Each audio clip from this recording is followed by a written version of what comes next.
Bom dia, gente, tudo bem com vocês? Hoje eu tô aqui pra falar de dois filmes que eu assisti ontem e que eu não poderia deixar de comentar. O primeiro deles que eu assisti foi o Soul, da Pixar, que eu já vinha comentando aqui nos stories que eu já queria assistir faz tempo. É um filme que ele é muito na pegada do Divertidamente. Se você gostou ou se você assistiu, você vai curtir esse também. Eu não sei dizer se ele é um filme pra crianças. O Paul aqui em casa ele não quis assistir. Assistimos meu marido e eu. Gostei bastante, eu acho que tem algumas problematizações assim que eu faria, mas é um filme legal, complexo, tá? Que fala sobre propósito de vida, fala muito sobre a questão de como a gente se relaciona com os nossos sonhos, o que, que a gente tá focando, o que, que a gente não tá focando quando a gente fala de propósito de vida, enfim. Fica a recomendação se você ainda não assistiu, tem na Disney Plus.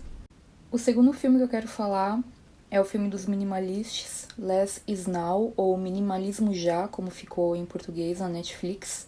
Foi o segundo filme dos meninos, do Ryan e do Joshua, dirigido pelo Matt Davella. Então eu imaginava que teria alguma coisa diferente, um diferencial por ser o segundo, porque no primeiro documentário, que também tá no Netflix, eles explicam, né, a visão deles de minimalismo, contam um pouco da história deles. E nesse segundo documentário, foi assim, vamos lançar mais um documentário. Basicamente é isso, não teve nenhum diferencial do meu ponto de vista. E os mesmos problemas continuaram lá. É o tom, eu superei isso e se você gosta das coisas na sua casa, você não superou. É a questão de falta de consciência de classe, de não ver que consumo. O filme é essencialmente focado nos Estados Unidos, na cultura dos Estados Unidos e na questão do grande sonho americano. Em determinado momento eles fazem um comentário que beira a xenofobia, dizendo que quem é imigrante ainda vive o sonho americano, mas pra gente é muito complicado mesmo, assim, são várias problematizações. Eu tenho um texto no blog chamado Além do Minimalismo, que eu critico essas questões que tanto o Ryan e o Joshua parece que ignoram, além de outras, né, algumas problematizações. Mas eu vou comentar, para não parecer que eu tô sendo implicante, eu vou comentar o que eu achei de legal nesse documentário. Eu adorei que o Ryan, logo no início do documentário, ele fala que minimalismo não é simplicidade, porque eu vejo muitas pessoas fazendo essa associação. O minimalismo ele é essencialmente um fenômeno dentro do capitalismo, e se ele não vai na base, no cerne da questão, ele é só um movimento dentro do capitalismo, então haverá consumo. Ponto, tá bom, gente? Então ele fala assim, viver uma vida minimalista não é viver uma vida simples. É muito mais simples eu ir lá comprar uma mesinha ou uma cafeteira ou um móvel na IKEA do que fazer de outra forma, viver uma vida mais intencional. Então eu gostei que ele quebra um pouco esse mito, porque existe. Só reforça o caráter elitista do minimalismo, porque quem tem tempo, assim, de verdade, pra ficar de manhã coando, prensando o seu próprio café, etc, etc. Quem tem tempo pra ficar fazendo as coisas, né, assim, cuidando dessas pequenas coisas do dia a dia.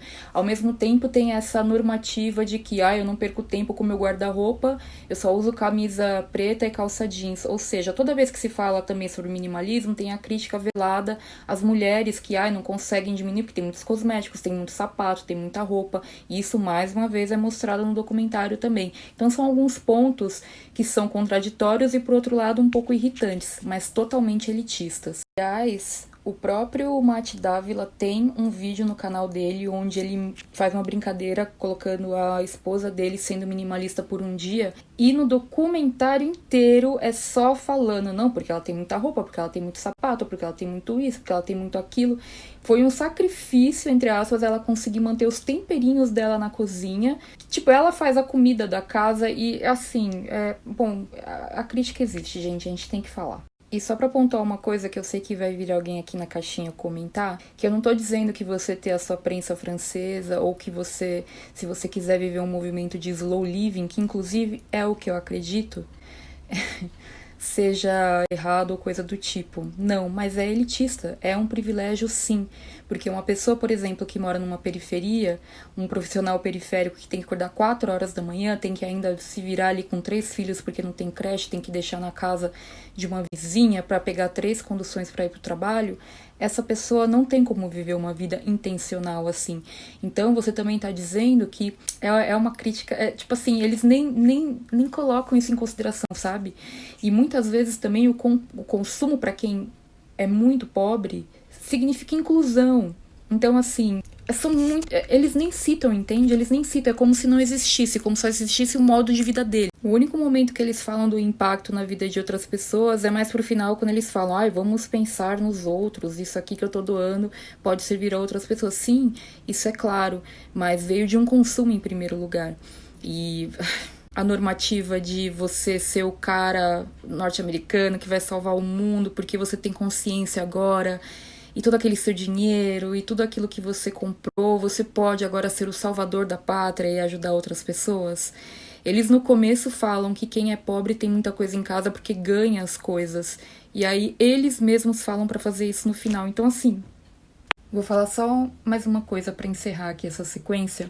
A Gabi fez uns stories também falando sobre esse documentário, queria até recomendar que vocês vissem, tá? E ela fala de uma cena que também, pra mim, foi o Joshua conta da relação conturbada que ele teve com a mãe dele, especialmente na infância, que ela usava drogas, e depois, adulta, ela descobriu um câncer. E o tempo inteiro só o que transparece é o quão ausente ele foi na vida da mãe dele.